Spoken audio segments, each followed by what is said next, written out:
Hello guys, welcome to my channel. Hello guys, welcome again. In this video we are going to learn how we can make our Android app secure against reverse engineering by using the very good sophisticated mechanism that is provided by Google in Android Studio is called R8. So let us start. So if you want to protect your Android application or you want to avoid the piracy and you want to avoid the cracking of your application, reverse engineering of your application, then Android Studio provide two tools. First one is ProGuard and second one is R8. So ProGuard is the older one and it is work only the in Gradle before the Gradle 3.4. That means it was working in the old version of Gradle 3.4.0 and below, and that is also deprecated by R8. Now we are using the new replacement tool of ProGuard that is called R8. This R8 is developed by Google and it is best compatible with Kotlin language. Now what is R8?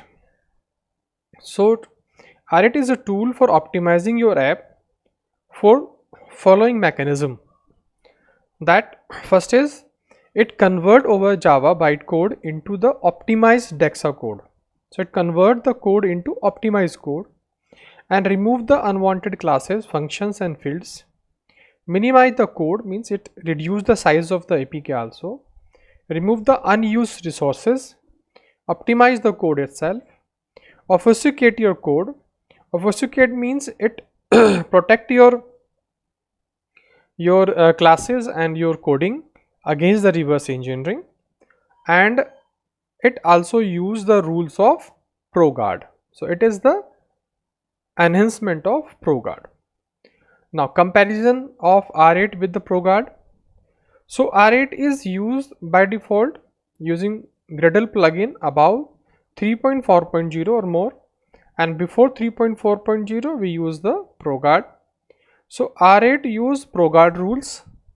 All the rules which we have used in ProGuard it used in R8 also, and ProGuard reduce the size of the APK file 8.5%, but R8 reduce the size by 10%.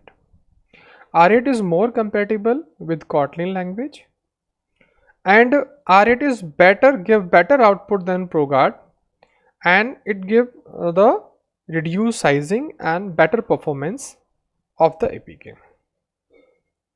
This is the mechanism of ProGuard to convert the code of Android language into optimized Dalvik code. So there is a source code, then it convert into bytecode, and then optimize Java bytecode, and after optimizing Java bytecode by using ProGuard, it convert into Dalvik bytecode is called DEX code. So it is a 4-step process that used to make the APK as a optimized APK. In reference to ProGuard or in comparison to ProGuard, this R8 use only 3 steps. So just convert the code into bytecode, and then by using R8 it directly convert the code into optimized Dalvik bytecode. So this R8 is faster than the ProGuard, and it directly convert the Java bytecode into optimized code. So it behave good and work fast, and it having a less overhead as compared to ProGuard. Now how we can make our application against the we can put the anti-reverse engineering settings, or we can protect against the piracy. So what we have to do, we have to making some changes in the Gradle file. So we have to enable minify enable equal to true, and we have to put one more line that shrink resources true. So these setting we have to do in a Gradle file. Then only we can enable the R8 algorithm to shrink the size of the APK and to obfuscate your code. By using the obfuscating algorithms, we can also avoid the reverse engineering of the application or APK. So if some by default, if we enable these rule, all the classes which we are creating, that will be obfuscated and that will be converted into some other non-readable code. So if you want to avoid, if you want to keep some classes that should not be converted into obfuscated code, because if the class is converted into obfuscated code, maybe the APK behave unwantedly and some data is not coming as we want. If APK is not behaving well as we are required, so what happens sometime by using obfuscating algorithms, maybe our code is not readable. So we can avoid the classes, we can make some changes that if we put the keep before the class declaration, then when the Android compiler will shrink the file by using this shrink or minimize, so it will leave this class. So this class would not be obfuscated. That means this class would not be converted into other obfuscated algorithms. It will be remain as a Java or Kotlin code. But if you have a more than one class, or you want to add separately, you may use a file name ProGuard rules.pro, and here you can also insert the classes and packages and functions those you want to avoid to be obfuscated. You don't want to convert into other obfuscated algorithms. So we can make the changes. For class we can do like this, for interfaces we can do like this, for class and package name we can do this, for interface with package name we can do this. So these are the settings that we can do. Now we see how we can do it practically in Android application. So here we have to make this enable. First of all, we set true, and we have to put here shrink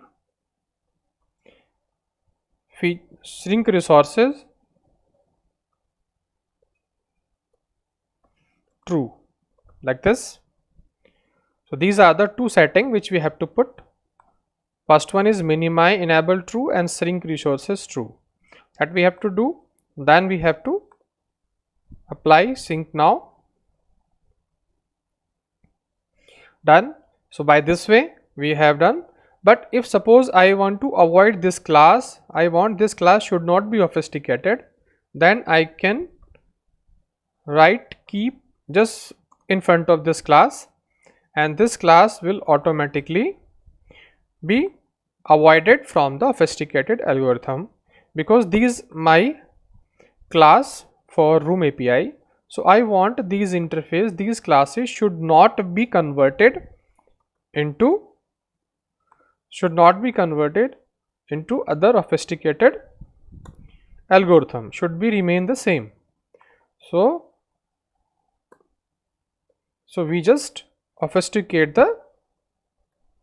this one like this, and similar to this also, if I want to avoid this class also, I can do this. Otherwise I can use this file ProGuard rule, and here also I can put keep, and I can declare this class my room database. So I can put this class here, and that class my room database, like this. So we can add this also, because you see we have seen the here. So this way by class name, and this is the declaration, public class or private class, whatever the class we have. So just we add the rule like this. So we can do setting here also, and we can also put in front of this. It is a very easy mechanism. Just put the keep just front of the class declaration like this, or we can add the rule also here. Now if I will compile this one, or I will build this one, rebuild this one, so it will build. So it done, it build. Now we will make a sign APK like this.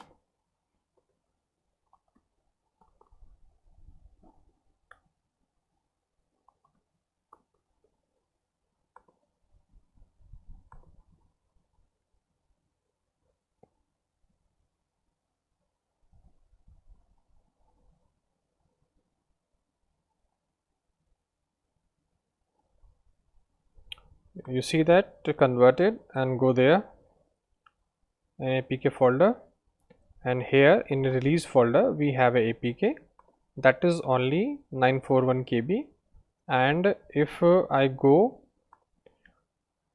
to the other folder, output folder, and here I go to the mapping, and here you see this mapping.txt is the file in which all the obfuscated code is available, that how they converted the name of the class with other symbol and how they have converted the method from one particular name to another name.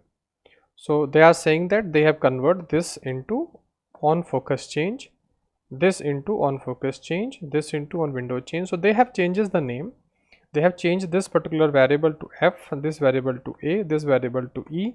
So they are doing some obfuscating algorithms using, and they are doing the you can say that they are doing the encryption type of thing to protect the app from the piracy.